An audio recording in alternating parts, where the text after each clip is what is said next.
থৈ দিয়ে, কোনোবাই আচুৰৰ দাগ থাকে, কোনোবাই কৈছে টোপনি ভালকে নাহে, কোনোবাই কৈছে এটা মানুহৰ বিষয়ে সপোনত দেখি আছে। গতিকে এই ধৰণৰ বাৰু এইবিলাক কথা সত্য হয় নেকি? একদম সত্য হয়। চাওক, আমি কি কওঁ যে দিয়া তালে আন্ধিয়াৰা, হিন্দীত এটা কথা আছে। আপুনি যদি এটা চাকি জ্বলাইছে, চাকি বট্টিৰ কিন্তু জ্যোতিৰ তলতে কিন্তু এন্ধাৰৰ কোৱান্টিটিটো বেছি।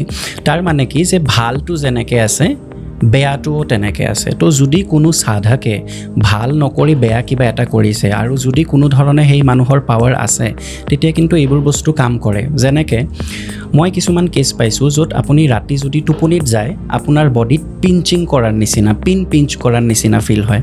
বা বহুতে কয় যে জ্বলা চিগাৰেট যদি বডিত লগাই দিয়ে, ইভেন আপুনি যদি শত্ৰু সংহাৰক কালিকা কৱচ, বেৰি নাশন কালিকা কৱচ, তাতে এণ্ডত লিখা হৈছে যে শত্ৰুৰ কেনেকৈ মানে বিনাশ কৰিব পাৰি। চ' ইভেন পূজা পাঠৰ থ্ৰু দিও কিন্তু বহুতে ব্লেক মেজিক কৰি দিয়ে। শ্মশান কালী বা ছিন্নমস্তা বা উগ্ৰ দেৱ দেৱীৰ পূজা কৰিও বহুতে নিজৰ শত্ৰুৰ সংহাৰৰ কাৰণে কামনা কৰে। চ' তেনেকাও ব্লেক মেজিক আছে।